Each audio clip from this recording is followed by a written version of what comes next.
Assalamualaikum warahmatullahi wabarakatuh. Perkenalkan, nama saya Deswita Resteningrum. Di sini saya bersama rekan saya yang bernama. Perkenalkan, nama saya Indah Sari.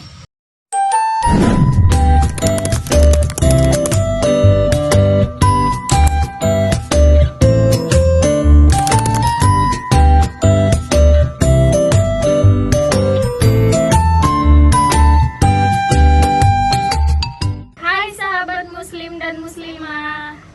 Apa kabar? Semoga kita senantiasa diberi nikmat kesehatan dan nikmat kebahagiaan oleh Allah Subhanahu wa Ta'ala dimanapun kita berada. Di sini kami telah menghadirkan narasumber untuk membahas muamalah tentang utang piutang. Baik, di sini kami bersama narasumber kami yang bernama Pak Andar. Pak, bolehkah sedikit menceritakan tentang profil Bapak? Oke, boleh, terima kasih. Perkenalkan, nama saya Andi Muhammad Andar Soba SPD. Biasa di sekolah dipanggil dengan Pak Andar. Untuk saat ini, Bapak mengajar di dua tempat. Yang pertama di SMP Hang Tua Tarakan, kemudian di SD IT Al Mustaqim. Kemudian untuk status sudah menikah, alhamdulillah 1 bulan yang lalu sudah dikaruniai anak seorang perempuan. Seperti itu. Oke, baik Pak, terima kasih atas penjelasannya. Jadi tujuan kami ngundang Bapak di sini untuk kami nih mau cari tahu gimana sih tuh utang piutang dalam Islam, Pak. Oke, baik. Jadi yang Bapak tangkap pertanyaannya apa sih hukum hutang piutang dalam pandangan Islam? Jadi begini, Islam ini sudah mengatur seluruh aspek kegiatan dalam Al-Quran dan hadis. Nah, bahkan salah satunya itu tentang muamalah, fokusnya kepada hutang piutang. Jadi dalam Islam itu hutang piutang dianggap sebagai kegiatan tolong menolong, ya. Nah, karena di situ ada sifat tolong menolong, jadi untuk hutang piutang ini sifatnya adalah sangat dianjurkan karena kalau kita melakukan tolong menolong pasti ada ganjaran pahala, ya. Jadi sudah jelas bahwa untuk hutang piutang ini adalah sikap kepada tolong menolong, yang mana dalam Islam untuk tolong menolong itu dianjurkan. Ya, jadi berikutnya tuh kan kita banyak mendengar nih Pak, dan mungkin teman-teman sekalian pernah mendengar di masyarakat tuh ada seseorang nih yang sering meminjamkan uang, cuman dia tuh kayak mempersenkan atau membungakan tuh. Nah, jadi menurut Bapak tuh pandangan dalam Islam dan pendapat Bapak tuh seperti apa? Jadi ini berkaitan tentang mempersenkan atau menggandakan uang, ya. Ini biasanya terjadi karena adanya kegiatan kredit. Jadi menurut Bapak dan pandangan Islam, kegiatan tersebut dianggap adalah perbuatan riba, yang mana dalam Islam riba itu sudah jelas hukumnya adalah haram, ya. Jadi apabila kita melakukan perbuatan tersebut akan menimbulkan dosa, ya. Kenapa dikatakan haram? Juga sudah jelas di dalam Al-Quran, ya.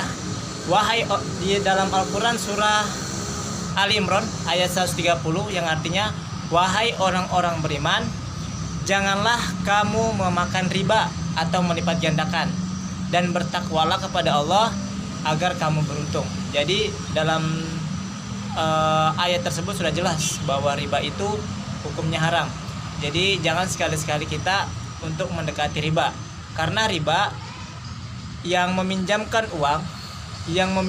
uang kemudian mendilkan sesuatu perbuatan riba, maka orang-orang tersebut yang tergabung atau terlibat dalam perbuatan riba tersebut semuanya akan mendapat dosa. Jadi siapapun yang melakukan riba akan mendapatkan dosa. Jadi seperti itu.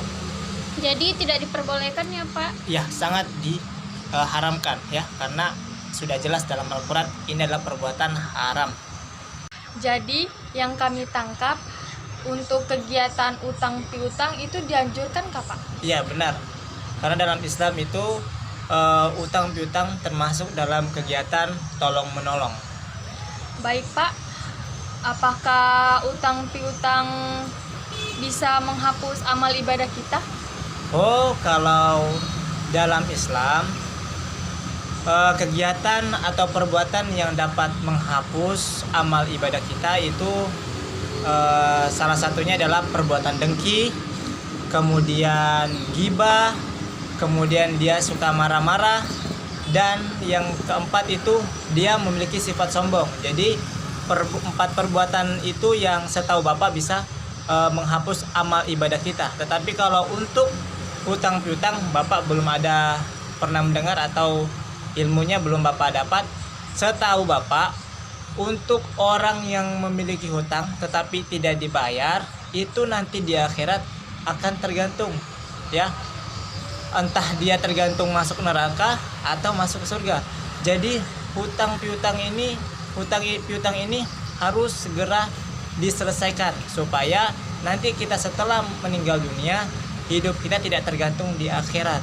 Jadi dampak dari hutang ini yang tidak terbayar akan menggantungkan kita dalam menentukan nasib kita di akhirat, apakah kita masuk dalam neraka ataupun surga. Bahkan Bapak pernah mendengar, walaupun dia mati syahid, tetapi dia meninggalkan hutang di dunia, maka dia akan terhalang masuk surga karena hutangnya tersebut. Jadi itu dampak dari orang yang tidak membayar hutang. Oke teman-teman, pada pembahasan kita kali ini kita dapat 3 poin penting nih. Yang pertama adalah hutang itu dianjurkan ya dalam Islam karena dalam kegiatan tersebut ada keterkaitan saling tolong menolong. Ya, nah, yang kedua adalah hutang nih menggantung nasib kita di akhirat ya Pak. Betul. Ya, nanti entah kita masuk neraka atau kita masuk surga itu tergantung pada kegiatan kita di pada saat di dunia, apakah kita telah membayar hutang kita atau bagaimana. Nah, yang ketiga itu tentang riba ya Pak. Ya. Ternyata kalau orang menghutang terus uangnya tuh digandakan, itu sangat tidak dianjurkan dalam Islam ya Pak. Ya, betul. Meluruskan kembali untuk yang nomor 2, kalau dampak dari kita tidak membayar hutang, apabila kita nanti telah meninggal dunia, hutang kita di dunia tidak diselesaikan, maka hidup kita akan tergantung, ya, baik kita masuk neraka ataupun surga. Dan yang ketiga, kalau mempersenkan atau menggandakan uang, di sini sudah jelas bahwa perbuatan tersebut adalah riba. Riba itu hukumnya sudah jelas haram. Oke, seperti itu. Terima kasih Pak atas sudah meluangkan waktu, Telah memberikan kesempatan nih kami untuk menambah wawasan lagi tentang utang piutang ya. Ya. Sekian dari kami. Mohon maaf jika ada kesalahan. Wassalamualaikum warahmatullahi wabarakatuh. Waalaikumsalam warahmatullahi wabarakatuh.